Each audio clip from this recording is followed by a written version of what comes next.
game devs. In this video, we're going to talk about the request for proposal. In other words, when a company wants a video game made, they put out a request. Sometimes this is an internal request because they own the property and are sharing it with designers and developers inside their studio. But sometimes this can actually mean a request for proposal outside. This is the term that Microsoft typically uses. But we might see a request for proposal saying like, hey, an open call to the companies we work with, for instance, Disney, Marvel. I mean, they have a lot of development work, but they also go outside of their company to work with third parties to develop interesting and unique ideas. And even Nintendo does that. So like, I think the Super Mario Sunshine team, they were working on that for many years as a small prototype. So a request for proposal is pretty typical, and we're going to go over a lot of the details today for what it is that you're going to make for the final project, what it is that you're going to have to deliver for your initial hand-in for that project. And also we're going to do a separate brainstorming exercise that I'm going to explain as well. So one of the things that we're going to do here is we're going to ask you to make a side scroller. So that's the first step. Is we've given you a platform. So a lot of times when a company would come by, we would be asked, hey, everyone brainstorm your best ideas, but make sure that we can use the tool sets or the technology that we already have developed. And we worked on a lot of side scrollers. So typically I was asked for a lot of side scroller pitches. And a lot of different properties came across my desk. And sometimes they liked it, sometimes they didn't. But we are going to base our ideas around a public domain property, because it typically happens where you don't get to decide everything about what it is you're working on. A lot of times there's some rules in place, there's a character involved, something that, you have to deal with and work into an idea. So how do you do that, and how do you stay creative while you're doing that is what we'll talk about.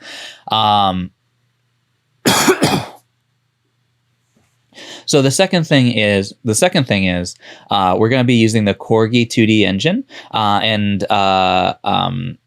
we're going to utilize all the tools in there. You can make and get other tool sets as well, but we're going to stick with that for the most part. I'm also only expecting about 5 or 10 minutes of gameplay. It's not like a whole level. We're just doing a small sliver, almost what we call an E3 demo, or a prototype of one level from beginning to end. So it's not like we're going to be making the whole thing. We're just going to make a little bit. So in the industry, brainstorming is essential. So when we get those prompts, they're often not very thorough. Sometimes it's as much as like, hey, just look at our catalog and just figure something out. Sometimes they're looking for a specific property, and they're trying to find different ideas, or they're trying to brainstorm potential ideas. So, maybe, for instance, the Miss Marvel, right? So Miss Marvel came around, and she is a newer property in the Marvel universe. So they would be asking people, hey, what do you think is interesting about this character? Make us something. And they get side scrollers, they get different things. There's also a lot of turnaround. Usually I typically would write one, a pitch, in a day or so. I think the most I did was like 6 pitches in a week. And it's just something that you have to immediately become, a fake expert, but an expert on the subject matter. And also you have to realize that a lot of times the writing that you do, it's not going to be the same at the end. And being able to quickly put down an idea that is structured well is more important than maybe writing a extremely impassioned request. So let's talk about the Copyright Protection Act. So In 1998, basically what happened was we stopped putting stuff into the public domain. The law came about for a lot of reasons, but a lot of it was due to corporate pressure on lawmakers, specifically Disney. Had a lot to do with it. But they've been trying to vehemently protect their copyright, as do many companies. So that means that like until 2018, nothing came into the public domain. There is basically nothing to use that was free to use. And by the way, public domain, that's maybe also something that's still new to you conceptually. But, before this law, every year on January 1st, the things that were copywritten in 75 years ago, or 70 years ago, excuse me, were released in the public domain. You could use them however you want. When you go into really big bookstores and you see Mary Shelley's Frankenstein and all of the other, classics, Dracula, that kind of thing, those are all actually free. They don't pay an author or an organization anything for those. They can just print them and put them on the shelf, and so can you. You could do that if that's your shtick. And a lot of times this is really great because, the copyright is meant to protect creative authors, but it's not really meant to forever lock down our thought and our art. And so now public domain is a thing again, and art is coming back into the public domain. That includes, videos and stuff. And so 2020, which is the year that this video is being made, is 1924 copyright media. So anything in 1924 or before it is open to use for anyone to use now, which is fantastic. And in fact, Mickey Mouse, or what it used to be called, Steamboat Willie. Steamboat Willie is going to be released in 1928. So I'm sure Disney has a new plan on how to keep that copyright and keep it within their domain. I'm sure you've seen a lot of products out there with Steamboat Willie on it lately. So I'm sure that's part of their plan. But use that rule. And you can just add to it. So some of the stuff that's coming in now is like George Gershwin's Rhapsody in Blue. I don't know if you've ever heard this. I'm sure you have. It's very popular.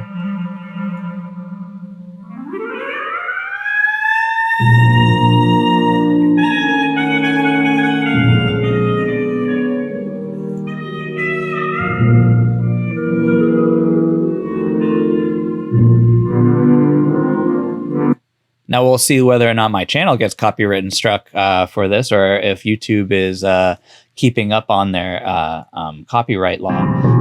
And this one is He Who Gets Slapped, which sounds fantastic. This was a silent film, but has an audio addendum as well.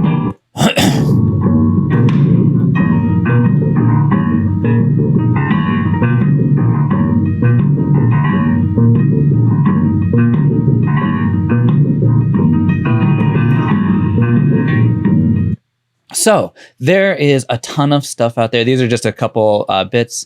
There's also Sibelius Symphony number 7.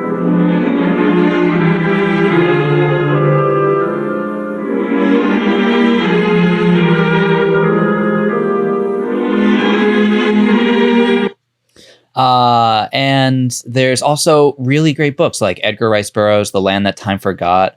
Tarzan is also written by Edgar Rice Burroughs, is coming into public domain. H.P. Lovecraft's The Rat in the Walls, The Most Dangerous Game by Richard Connell. That was, I'm sure you read that in high school. The Dream by H.G. Wells. So there's some really famous people.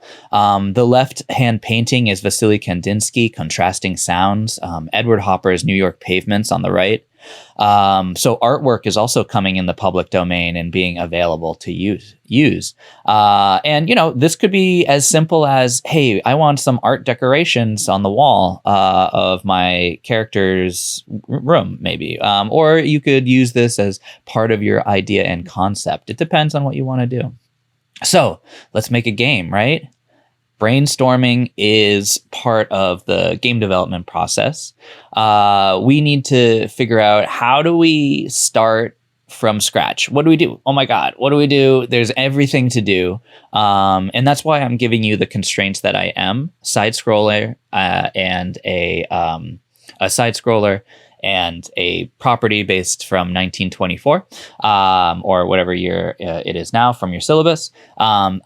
We're just expecting you to kind of use those two elements and develop an interesting thing. So how do you start? And this is also general advice too, even if I didn't give you a prompt.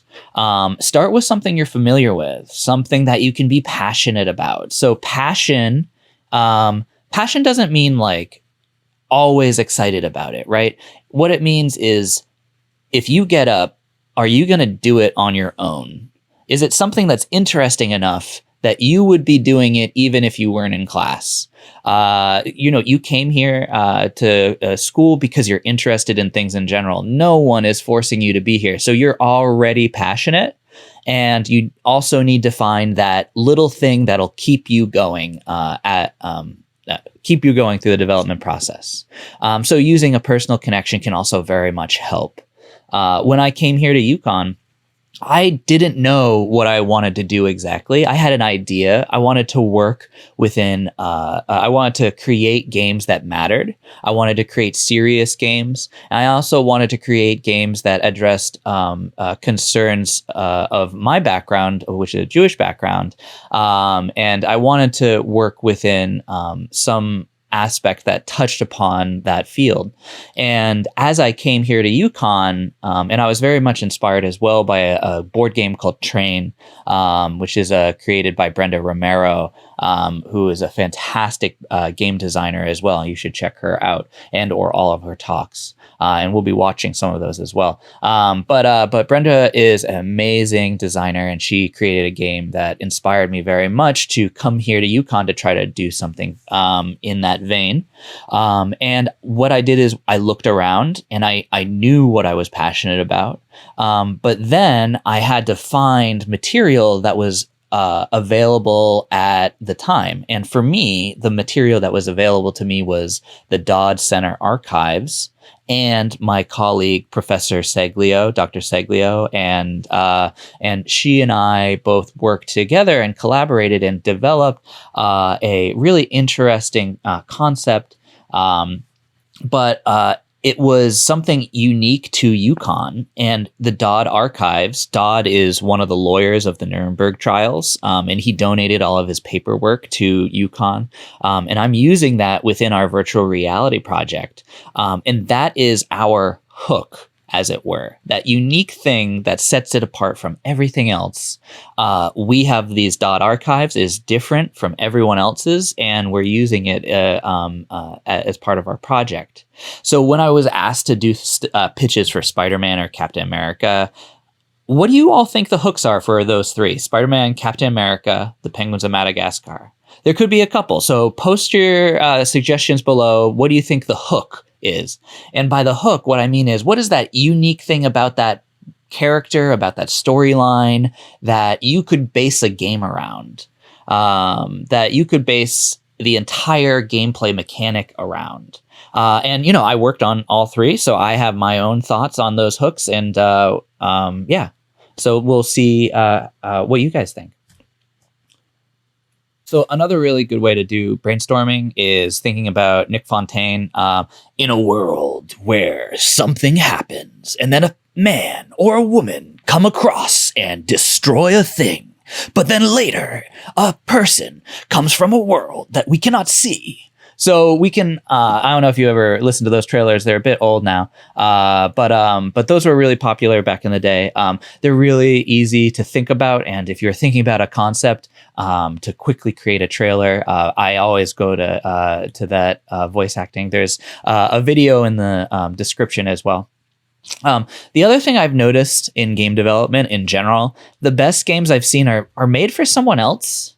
I remember a really great game. Someone made a game for his mom, who didn't play games, but she gardened a lot, and he just made a game that she was truly interested in, and made a game that was something that she could garden with, and she enjoyed it a little bit. It definitely wasn't a game player in general, so that was a really big and new experience for her.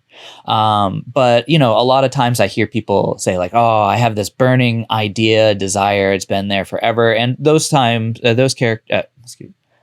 and those ideas tend to also be very well fleshed out, but the ones that really shine typically are made for someone else, because there's that objectivity and the ability to throw out ideas, really, to cut bad ideas. And that's what game designers really are, is we're filters for ideas. We are, in a director position, kind of, in a lot of ways, or a creative lead. But a lot of the things that we're doing is we're listening to our colleagues giving us ideas, and we're filtering in the ones that would work, and the ones that don't work, we might kind of filter out.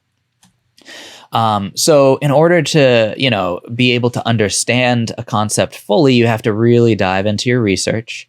So for the topics that you're doing, you might want to think about who's the author. What context was it received in? A lot of the works, from a long time ago, they may have been received differently, or they may have been created in a cultural context that might be interesting or compelling to your work, to your project. There's a lot of things that happened. There's a lot of background about Charlie Chaplin, for instance, that isn't expressed in all of his movies, but you could use one of Charlie Chaplin's movies as an avenue to enter the world of Charlie Chaplin. So dive into your research and find those really interesting things. I also suggest you keep a bibliography. There's a website called Zotero, which is a fantastic way to keep a bibliography. It would be very helpful for you in your other classes, but I suggest you do it for games as well. Especially YouTube videos, like sometimes it can be hard to get to the gameplay element that you want to get to. So I keep links at certain seconds, so I can quickly jump to a feature or something I've gone before. So in brainstorming, the thing that I want you to do is to come up with a 60-second elevator pitch for a game idea based around mindfulness. So this is going to be something that you're going to present in class, and you're going to present to everyone else, and we're going to provide feedback to each other. And there are no wrong answers, and this is definitely a yes and position still, for sure. In order to make a game, we have to be able to generate a mind map. This is going to be something that allows you to diagram out what it is that you want to do by quickly researching or putting into a visual research and putting into visual research what it is that you're going to be doing. So it can be really helpful. So first, let's talk about mindfulness. So there's a website called mindful.org, which can kind of explain a lot of this. But mindfulness is being able to be present inside of our current day-to-day life, to be able to understand the environment around you and take that in. A lot of times mindfulness is used when we talk about anxiety and we think about stress. Mindfulness can be a really great way to focus our attention onto what's important, and also to not overly concern ourselves with things that are beyond our control.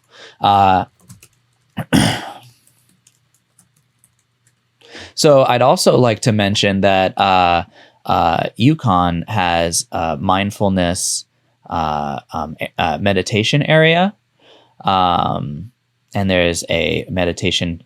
There's some meditation challenges, but if you go up onto the 4th floor of the so one of the great things about UConn is we have access to some meditation sessions. So I, suggest that you all take advantage of this. This also inside the meditation, which is on the 4th floor of Arjona, and the room 403. There's yoga and meditation classes. It's a quiet room. You're ask not to use your phone and just kind of sit and relax.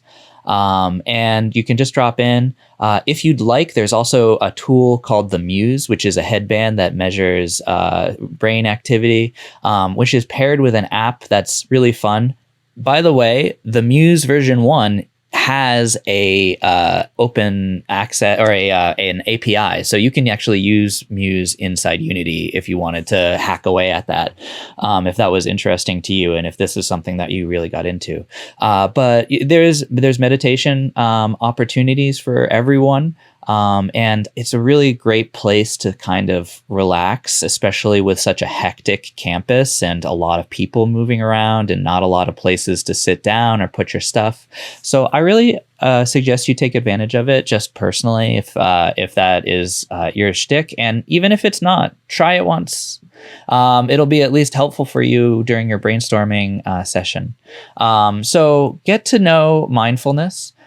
Get to know what it is that you're going to be creating as a brainstorming project, and you're going to create a mind map, and then from that mind map, you're going to create an elevator pitch. So here's an example. I've uploaded this example of the Shakespeare mind map. I picked Shakespeare just because I know that you're all somewhat familiar with it. We'll talk about that in a second. But I just created a little visual map. There's also a bunch of other ones online if you just Google Shakespeare mind map. And they're different, and people's maps are different. Everyone thinks about things differently, and this might be part of it. So one of the things, so if we take a look at Shakespeare and just do a quick exercise here, Shakespeare's works were basically comedy, tragedy. He had some poems and histories as well. There's in the comedy and tragedy, we've got romance on both sides usually. On the tragedy side, we've got a lot of aspects of his stories that end in death. There's revenge. There's often fatal flaws within the character and hate. And in comedy ones, there's more like back and forth banter. There's like insults and puns. That's like a lot of that. But they also share a lot of aspects. Like there's supernatural elements, either witches, weather, or fairies. The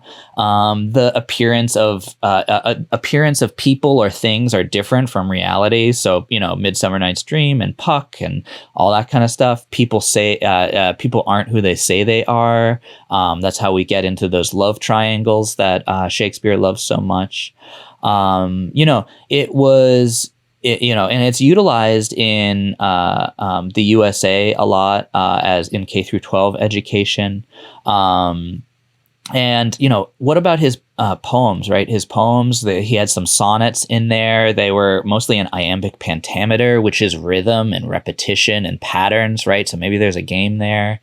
The histories that he made were about England and monarchy. But what he was using these historical settings as modern day historical fiction.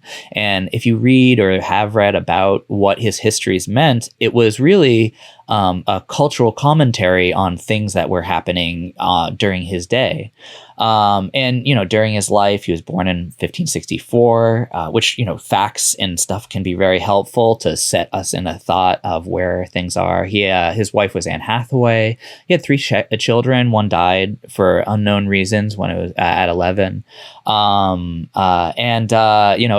He also worked in the theater, right, which is an aspect of live acting. But there was a plague, right, and the Globe Theater closed down for a couple years, which is one of the generations of those poems and sonnets. Like he started working on some more private stuff that he could still publish.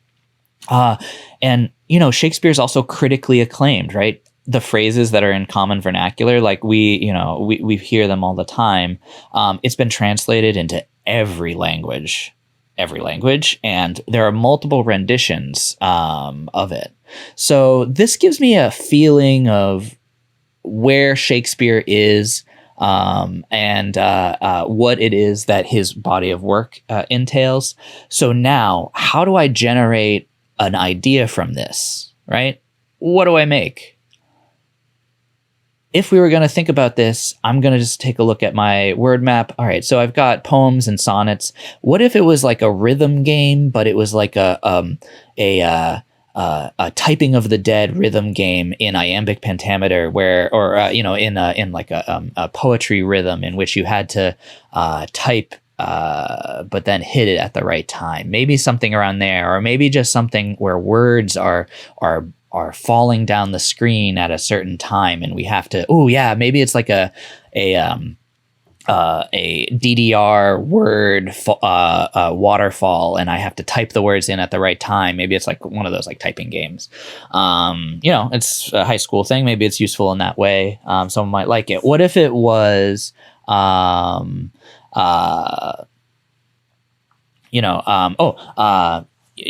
so one of the things that is kind of mythical about Shakespeare is that he had maybe some affairs, hetero or homosexual affairs. This is mostly pointed out both by his writings in plays, but also the poems and sonnets he made. There's a lot of reference to using, at least on the face of it, sexual wording. So maybe this is like a dating game, right? Maybe this is a secret life of Shakespeare in which he tries to maintain, maybe like one of those anime dating games, maybe a little more sophisticated than that, like a Dream Daddy kind of thing, if you've ever seen that game. What about tragedy? Maybe we could create a character. Maybe the game ends in sadness, right? Maybe there's a game where we are building upon hate. And we've been betrayed, and every time the player makes a decision, it's a hateful decision. They're being the bad guy, but maybe that builds up like a fatal flaw within the gameplay mechanics, right? Like maybe the more levels you get, the lower health you get, and it becomes more dangerous to be so hateful, right? And whatever hate means, maybe it means killing enemies in the game or something. Witches, weather, supernatural elements. What if it was, maybe we should take Shakespeare's body of work in total. What if this was like Shakespeare as God, and not as God itself, but like as a God game. And there were a lot of characters in this Shakespeare brain world, and we were trying to like create writings and stuff, or maybe it's that the characters themselves, they create the writings, and you have to kind of grow and experience their characters and connect with them and build their environments for them and make them happy. And when they're happy, they generate book points, and then they once you get 100 book points or something, they'll generate the story of their character, and then other characters will evolve out of that first book as we get through it. Maybe there's something there, like a God game. Maybe there's a translated in every language. Maybe there's something that we could do that's just like the same thing, but from different languages and different cultural approaches. Like, this is stereotypical a little bit, but oftentimes different genres in like American stereotypical movies, a lot of times we end happily, whereas a lot of other movies do not. In different groups, different countries have different feelings about movies and how they should end. Some countries, a lot of their movies end sadly, or with the main character dying or whatever, because that's just the cultural ennui. So there's a lot of different things in there I just mentioned. I think that we could also just do a traditional RPG, monarchy RPG, lowborn to highborn, right? We could do that story. But there's a lot there. So we could search through there. I'm looking for you to create a mind map that has fully explored your mindfulness topic. In the presentation, just 60-second elevator pitch. Try to keep it within that scope. It's okay, 30 seconds longer, whatever, it'll be all right. But try not to get too long. And this is a practice in you describing your project to other people. So it might be a little bit challenging in terms of being able to capture someone's ideas, which is why we're all going to be working on mindfulness, and we're all going to work on it together. And that way we can also compare each other's mind maps as well. So.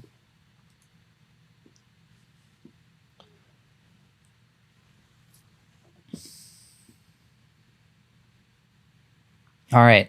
So once you're done with your brainstorming, so the other thing that you're going to be doing, and I just like to expose everyone to this at the same time, is you're going to be doing a one sheet. So after you're done brainstorming and thinking about your idea kind of conceptually, I'm going to ask you to create a one sheet. So a one sheet is not actually one page. It's usually 1 to 3 pages. And it describes a lot of the mechanics of the game. And it describes, who, what, where, why, the general questions. The other thing it does is it addresses who this game is for. Specifically, take a look at who they're for.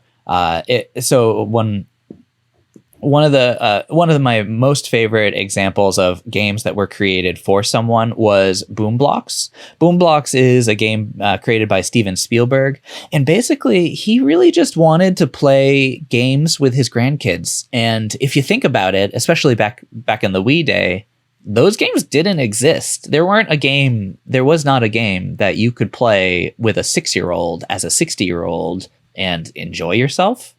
So you're going to have to put that there. So thinking about a unique and a unique customer or pair of customers or whatever can help you create a really interesting game. The things that I'm going to need on the one sheet is the pillars of gameplay. So think of the game as the roof or the house, and the pillars of gameplay hold up the roof. Each pillar should be a concept. Now, it could be action or it could be comedy.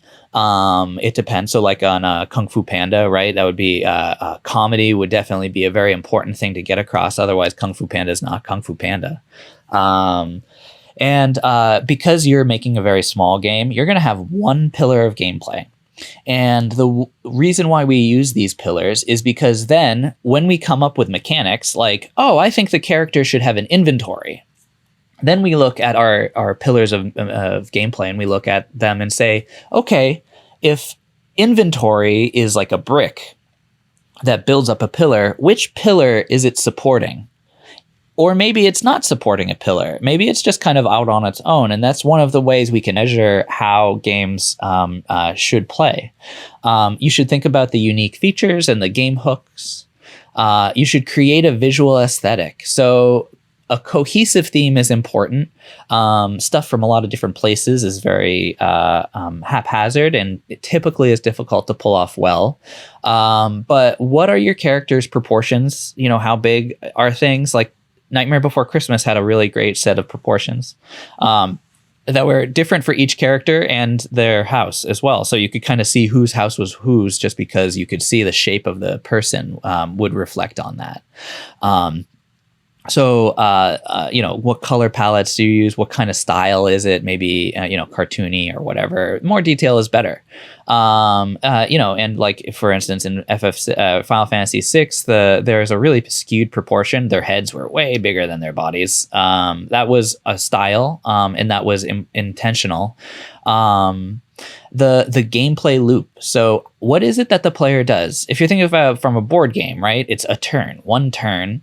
But what is it that the player does to progress? Oftentimes we think about this as like the individual second to second, like I'm punching stuff. And then like the minute to minute stuff is, I'm collecting or I'm trying to solve a puzzle, a switch puzzle. And then the hour to hour stuff, you might be gaining experience or something. You probably won't be having an hour-long game for what we're making, but for bigger games. And also similar products. What games are like yours? Visual, mechanics, comedy, anything in there. I'm going to ask you to please put your name of your game and your name on the first slide, and don't repeat your one in your pitch. And then I'm also going to ask you to create a slideshow pitch, which is going to be about 8 minutes long. It shouldn't be a wall of text. It should be communicating your ideas. Multimedia, like video is fine, but be careful with video. I suggest screenshots more just because it takes a long time to watch stuff. You only have like 8 minutes and that can suck up a lot of time real fast.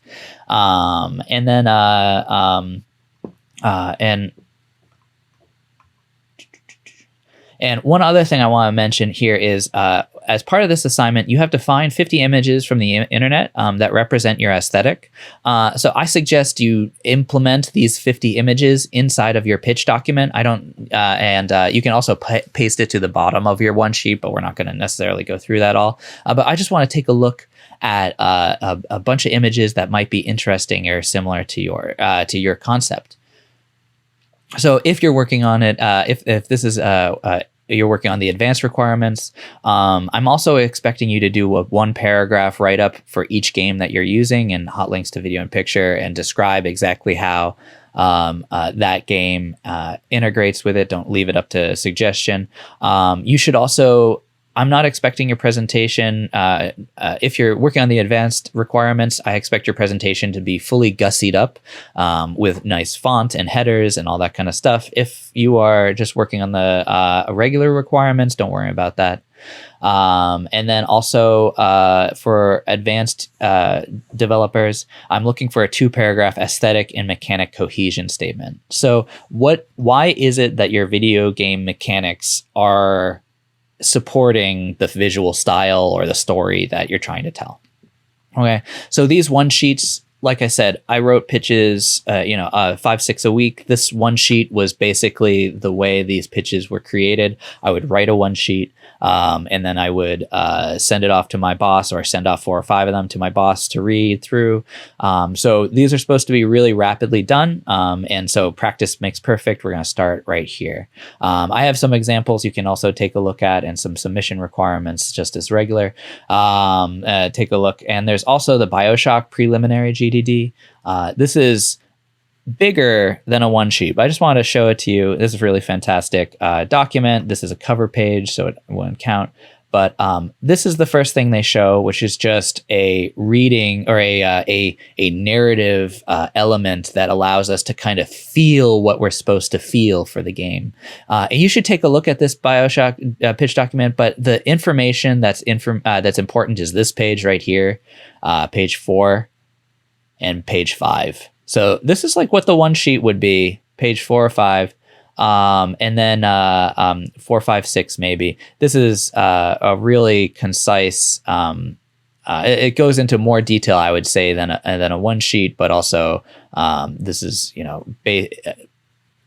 this is basically what it is that you'd be wanting to do. Maybe a little less detail, but there are 2 pages here that are just fluff. So it's only really a 7-page document. So take a look at that as well. Take a look at this old pitch I did. This is more on the target for the page size of what I'm expecting. So writing is what I'm looking for.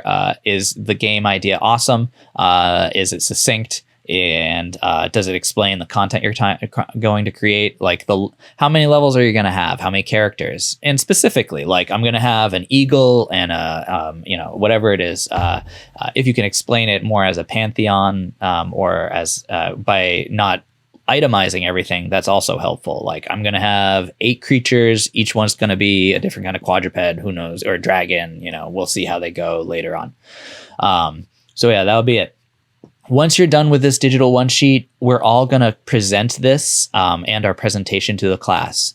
And that's where this project gets interesting, is we're going to all vote on it. And then we're going to all take those projects and work on them together as in collaboration. And we'll talk about that in the next assignment video. So if that's it, I will see you guys in class.